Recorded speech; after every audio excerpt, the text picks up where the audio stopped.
Gênese no lar, Evangelho no coração. Mais uma manhã de bênçãos, de intercâmbio com os amigos da terra e do espaço espiritual. Troca de experiência e aprendizado. Que Jesus, nosso Senhor e Mestre, nos abençoe nessa manhã. E que nós possamos angariar aqueles recursos de que necessitamos nesse momento tão importante da nossa trajetória evolutiva. Foi reservado para a nossa manhã o tema Jesus gosta das coisas simples, ou da simplicidade. Nós vamos convidar os amigos, amigas, para sentarmos à mesa com Allan Kardec, que nessa manhã vai nos oferecer o capítulo 20º do Evangelho segundo o Espiritismo, quando ele escolheu uma passagem que inspirou o tema Trabalhadores da Última Hora, passagem que está registrada no Evangelho de Mateus, no capítulo 20, de 1 a 16. Ficou conhecida como a parábola do festim das bodas. Eu peço licença para fazer a leitura desse momento histórico com Jesus. O reino dos céus é semelhante a um pai de família que saiu de madrugada, a fim de assalariar trabalhadores para sua vinha. Tendo convencionado com os trabalhadores que pagaria 1 denário a cada um por dia, mandou-os para a vinha. Saiu de novo à 3ª hora do dia e, vendo outros que se conservavam na praça sem fazer coisa alguma, disse-lhes: Ide também vós outros para a minha vinha, e vos pagarei o que for razoável. Eles foram. Saiu novamente à hora 6ª e à hora 9ª do dia, e fez o mesmo. Saindo mais uma vez à hora 10ª, encontrou outros que estavam desocupados, aos quais disse: Por que permaneceis aí o dia inteiro sem trabalhar? E disse-lhes que ninguém, ou melhor, e disseram eles que ninguém nos assalariou. Ele então lhes disse: Ide vós também para a minha vinha. Ao cair da tarde, disse o dono da vinha àquele que cuidava dos seus negócios: Chama os trabalhadores e paga-lhes, começando pelos últimos e indo até os primeiros. Aproximando-se então os que só à 10ª hora haviam chegado, receberam 1 denário cada um. Vindo a seu turno os que tinham sido encontrados em primeiro lugar, julgaram que ia receber mais, porém receberam apenas 1 denário cada um. Recebendo-o, queixaram-se ao pai de família, dizendo: Estes últimos trabalharam apenas 1 hora e lhes dás tudo, ou tanto quanto a nós que suportamos o peso do dia e do calor? Mas respondendo, disse o dono da vinha a um deles: Meu amigo, não te causo dano algum. Não convencionastes comigo receber 1 denário por seu dia? Entre outras palavras, nós não combinamos que eu ia te pagar 1 denário? Toma o que te pertence e vai-te. Apraz-me a mim dar a este último tanto quanto a ti. Não me é então lícito fazer o que quero?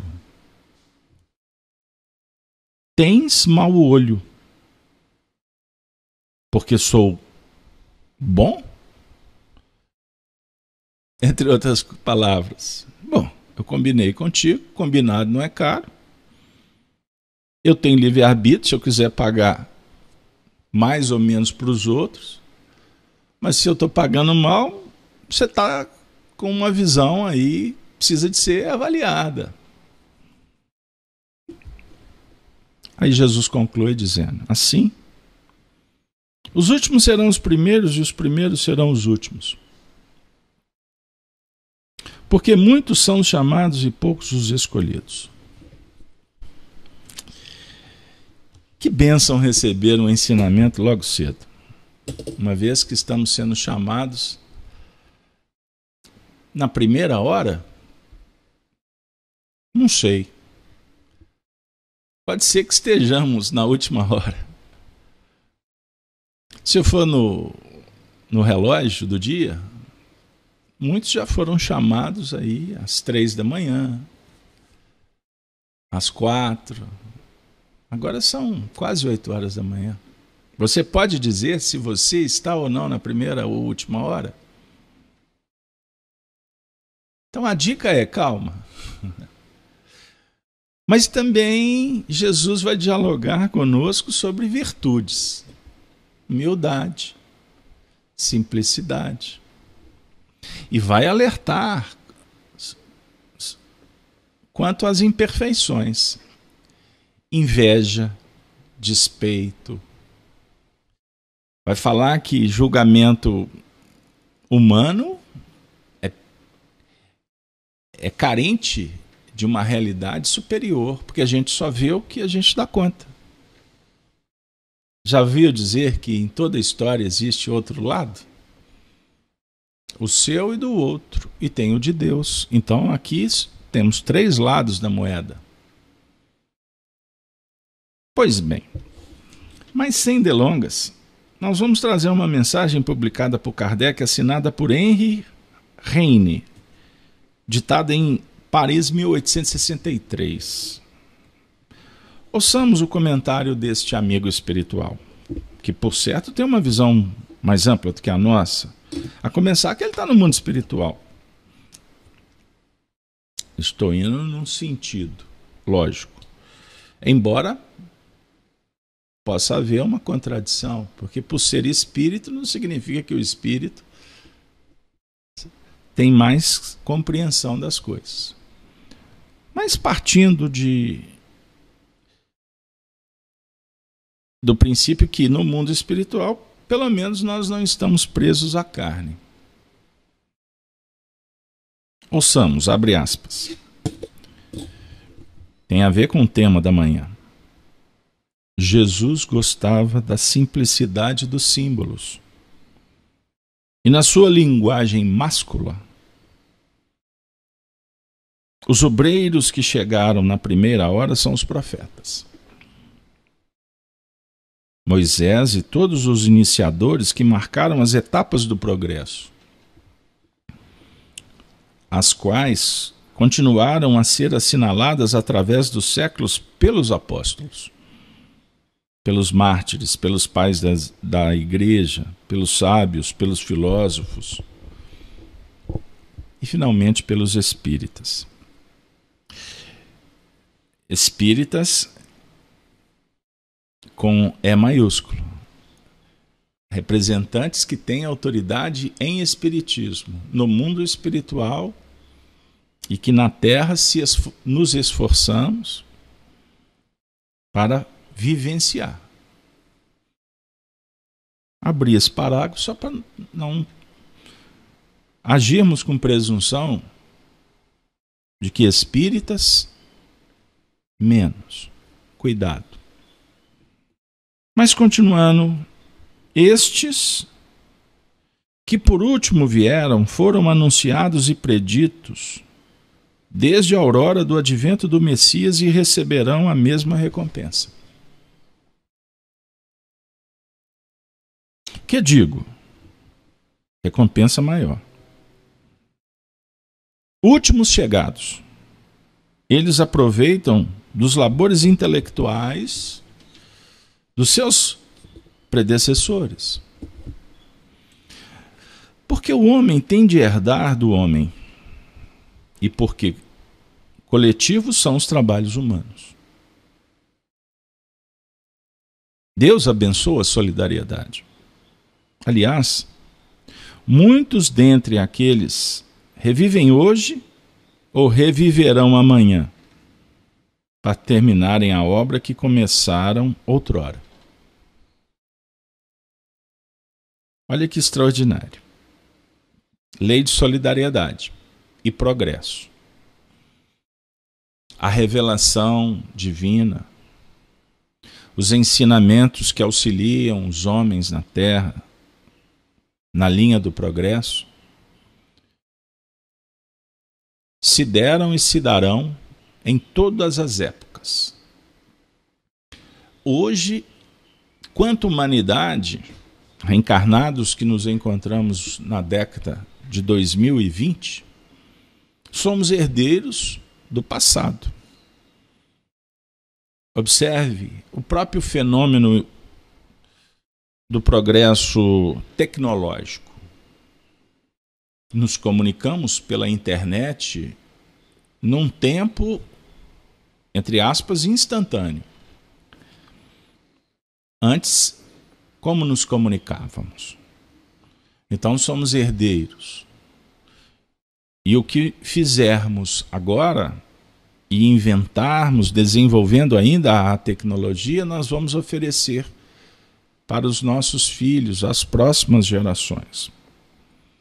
Sobre o ponto de vista filosófico, moral, o fenômeno é o mesmo.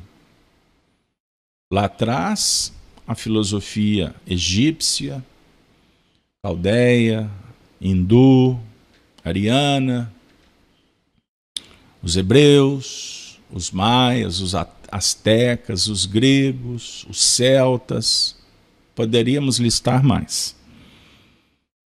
Ofereceram uma base que Jesus veio em pessoa respaldar, vivendo com pujança, com autoridade, a essência da espiritualidade. E agora, os espíritos nos fazem recordar de tudo isso e colocam o bastão nas nossas mãos. Pois bem, mais de um patriarca, mais de um profeta, mais de um discípulo do Cristo se encontram no meio deles. Porém, mais esclarecidos, mais adiantados, trabalhando não já na base, e sim na cumeeira do edifício. Receberão, pois, salário proporcionado ao valor da obra. O belo dogma da reencarnação eterniza e precisa a filiação espiritual, chamado a prestar contas do seu mandato terreno.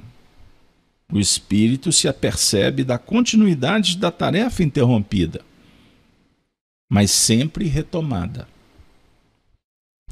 Ele vê, sente que apanhou de passagem um pensamento dos que o precederam. Entra de novo na liça, amadurecido pela experiência para avançar mais. E todos, trabalhadores da primeira e da última hora, com os olhos bem abertos sobre a profunda justiça de Deus, não mais murmuram, reclamam, desversam, adoram, contemplam, celebram. Receber esta oportunidade. Então, o benfeitor espiritual está dizendo que nós somos herdeiros do progresso realizado pela humanidade. Mas quando ele fala da reencarnação, ele dialoga que somos herdeiros também de nós mesmos. Olha que especial. Nós estamos abrindo uma mala e retirando todas as experiências colocando-a sobre a mesa para organizar e planejar o que nós temos que fazer daqui para frente. Não estamos começando do zero. Nós estamos retomando, recomeçando, ressignificando, planejando de novo, cumprindo uma missão que vai, naturalmente, trazer muitos benefícios para cada um, no âmbito da sua ação, de acordo com a condição, com o entendimento, com as possibilidades. Por que nos reunimos pela manhã? Gênesis no lar, Evangelho no coração. Para ter a lembrança que nós assumimos um compromisso e todas as manhãs revigoramos. Fazemos uma releitura destes compromissos. E cada dia tem uma novidade e a gente vai sair para pôr em prática. Isso é muito importante. O que pesa, inclusive, sobre os nossos ombros e corações, quanto a nossa responsabilidade está aqui. Vocês já pararam para pensar que bênção que está sendo esse nosso projeto? Hoje atingindo o número de 240 encontros. Foram 240 momentos em que fomos chamados para esse diálogo com Jesus, com a nossa consciência e com as tarefas que temos que fazer. Por isso que alguns a reclamam quando não podem participar, porque sentem que falta um pedaço. Naturalmente, eu respondo dizendo: está sendo muito bom, mas lembre-se que amanhã não teremos mais e você vai ter que fazer isso sozinho.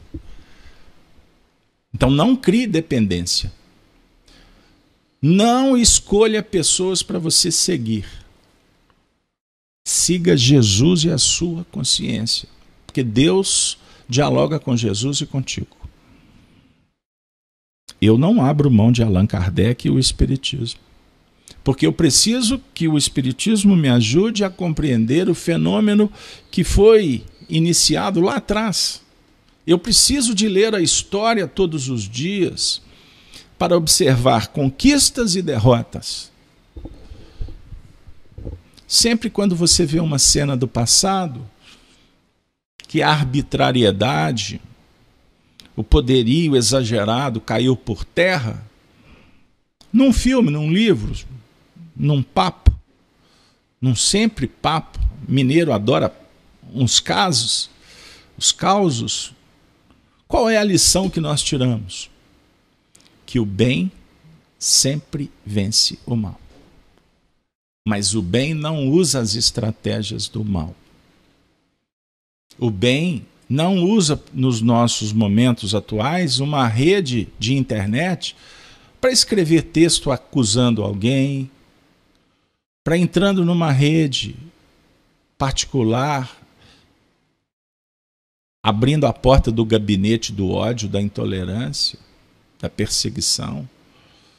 O bem não está interessado em fazer um selfie e mostrar o corpinho sarado,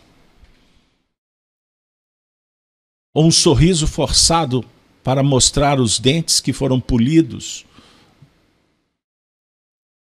através das bênçãos da ortodontia, seja o que for.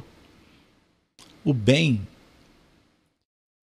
ele dialoga com o belo interior, que cuida do exterior, sem problema, viu, pessoal? Hashtag todos em paz. Passem perfume, o batom, a maquiagem, penteiem os cabelos, vistam uma roupa que você julga ser bonita. Não estamos falando disso. Nós estamos falando do exagero, do supérfluo. O bem dialoga com a justiça, com o equilíbrio, com a nobreza. Portanto, o momento, somos os trabalhadores da última ou da primeira hora, é muito especial, porque Jesus não está falando de tempo, de quantidade, ele está falando de essência. Primeira ou última hora, o despertar é o que vale. O trabalho é o que remunera. E a remuneração é íntima. A remuneração não é dada pelo outro. O outro diz que você é bonzinho. Não. Pode até fazer parte de algum tipo de motivação. A remuneração não é o reconhecimento. Gênesis no lar ontem falou da ingratidão. Nós temos que trabalhar convictos que precisamos do trabalho. E remuneração não é depois que morre, viu? A remuneração é o bem-estar, é a felicidade. É a alegria verdadeira e não o gozo efêmero que é transitório. Tal um dos verdadeiros sentidos dessa parábola, que encerra como todas as de que Jesus se utilizou, falando ao povo, o germen do fruto do futuro, e também, sob todas as formas, sob todas as imagens, a revelação da magnífica unidade que harmoniza todas as coisas no universo, da solidariedade que liga todos os seres presentes ao passado e ao futuro. Jesus se utiliza da simplicidade para nos ensinar. Se os nossos projetos forem elaborados a partir das virtudes da simplicidade e da humildade, que são irmãs, mas específicas, simplicidade, trabalhar com a justiça do que é necessário. Simplicidade não significa você ter que viver com roupas esfarrapadas.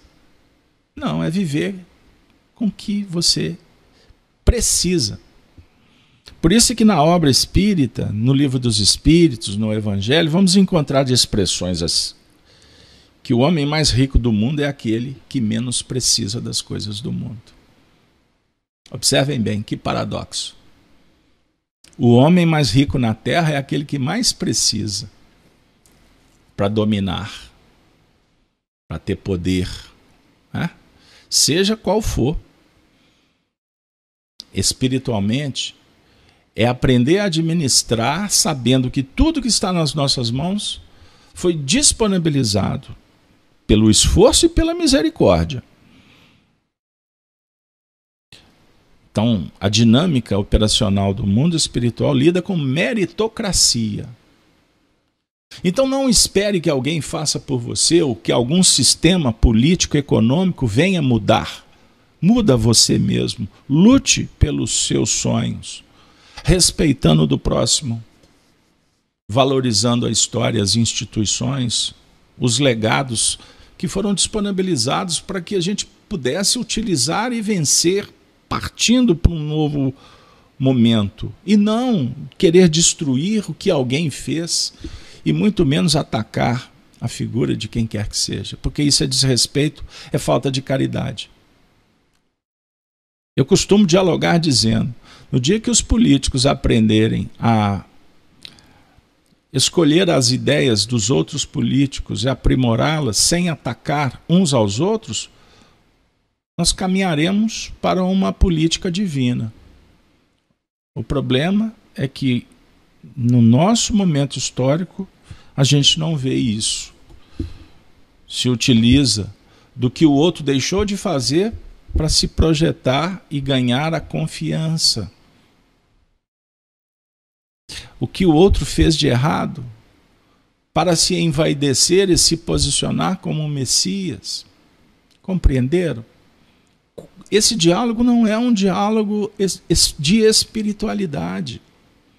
O diálogo espiritual é da oportunidade, é da liberdade, é da democracia no seu sentido amplo da palavra.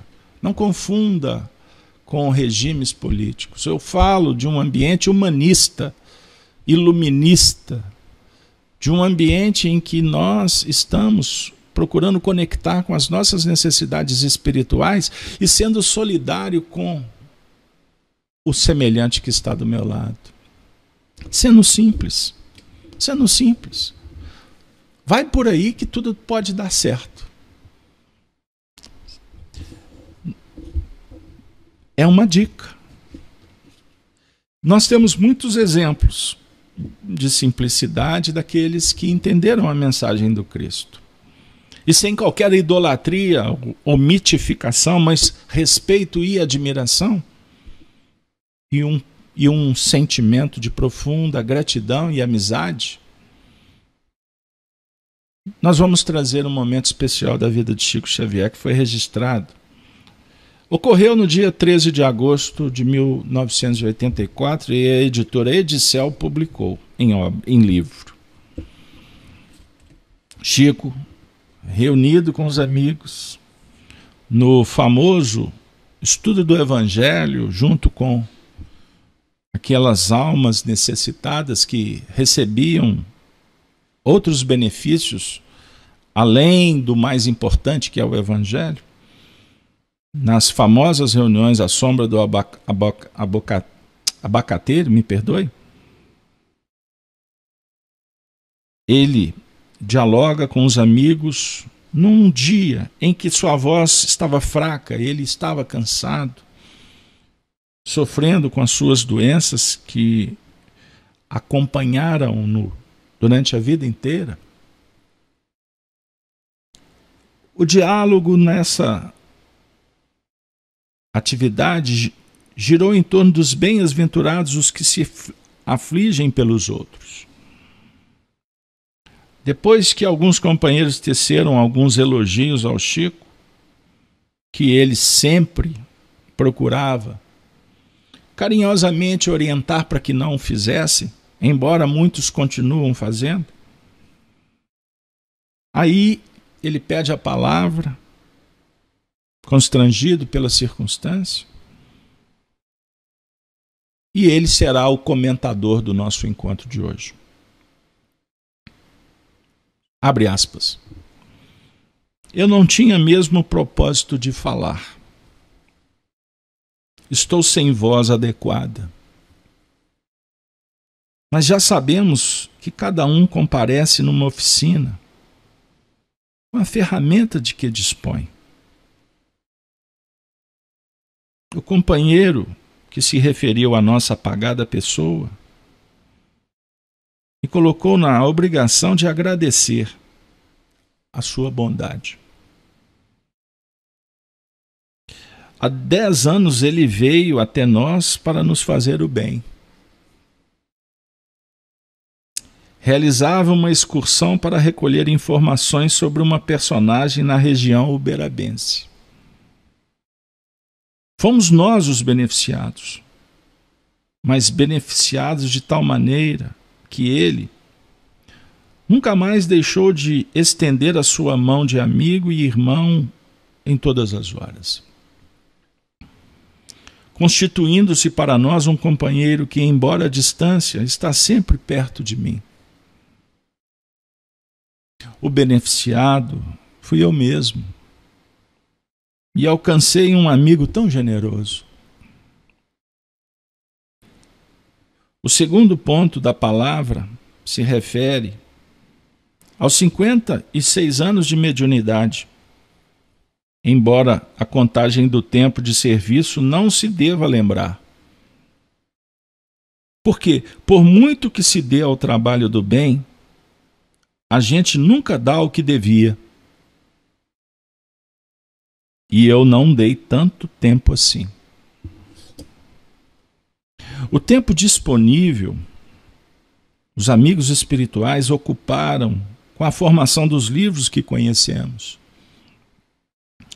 Desde o ano de 1931, houve interrupção apenas nos anos de 33 a 34. Todos os outros anos, o trabalho dos espíritos apareceu nos livros. Se eu não tivesse dado, porque eu não dei tempo nenhum, algum tempo aos benfeitores espirituais, o que eu teria feito com o tempo? Talvez estivesse num sanatório, num cárcere. Bendigo esse tempo, porque só resultou em benefício para mim. Não sabendo viver uma vida tão boa como eu devia ter. Ou talvez uma vida muito difícil. Eles foram extremamente caridosos ao me tomar como se eu fosse uma criança, realizando esse trabalho que é deles. Por muito que eu fizesse, não conseguiria fazer o que eles fizeram por meu intermédio. Não estou fazendo um show de humildade. Isso não existe na minha palavra. O tempo me livrou de muitas dificuldades na minha personalidade. Eles podaram em mim muitas dificuldades para que eu pudesse trabalhar com eles. Ainda que eu estudasse muito, eu não conseguiria. Há até quem diga: o Chico lê muito e por isto que recebe mensagem. Eu confirmo que leio, porque não quero desagradar ninguém. Mas eu tenho uma enfermidade ocular desde 1931 que me impede de ler. Mas mesmo que eu tivesse lido, seria impossível. Seria impossível. Tudo que veio ao intermédio deles, amiga e amigo. Peço a Deus que possa me dar mais algum tempo para o trabalho. O trabalho com os espíritos amigos é um trabalho apaixonante. Eu creio que uma das horas mais belas da vida é aquela na qual nos colocamos em contato com estes espíritos amigos. De modo que eu sou a pessoa que tem de agradecer. Não tenho palavras quanto ao trabalho dos espíritos por nosso intermédio. Me trouxe os melhores amigos do mundo. A bondade deles foi despertada por estes que escreveram tantas páginas de abençoada luz. Eu sou um traço de treva. Nessa hora de minha vida, eu luto com muitas dificuldades orgânicas. Peço perdão aos amigos que vêm de muito longe para ver Chico Xavier. Chico Xavier agora mora num corpo muito desgastado. Quanta maravilha nós encontramos no trato com a mediunidade sempre continuada, sempre assídua. Eu não estou fazendo show. Aqui está a nossa irmã. Infelizmente escapou-me o nome. Ela preocupada com as nossas despesas. Aqui no Grupo Espírita da Prece, onde temos às vezes 1.000 a 1.500 irmãos, fez uma campanha. Eu não iria me referir a isto. E recolheu certa quantia. Como vocês estão vendo, sou uma pessoa altamente remunerada. Muitos se queixam que estão sem serviço, que estão desempregados. Sou um aposentado há 20 anos, mas o meu ordenado é dos maiores desse país. Ele ganhava 2 salários mínimos. Aposentadoria assinada por Juscelino Kubitschek. Perdoem a voz de taquara rachada e que Deus nos abençoe. Vocês estão falando em crise? Estamos nadando no amor dos amigos. E esse amor nos dá tudo o que precisamos. Não falemos em crise. Enaltecemos a beleza, a magnitude do amor do Senhor, que nos oferece tudo o que precisamos, a começar pela vida, pela oportunidade de trabalhar, de estudar, de servir, de ajudar. Gênese no Lar será sempre um convite para esse mergulho interior com simplicidade, com caridade, com amizade, com fraternidade. De mãos dadas seguiremos ao encontro da felicidade. Ave Cristo sempre.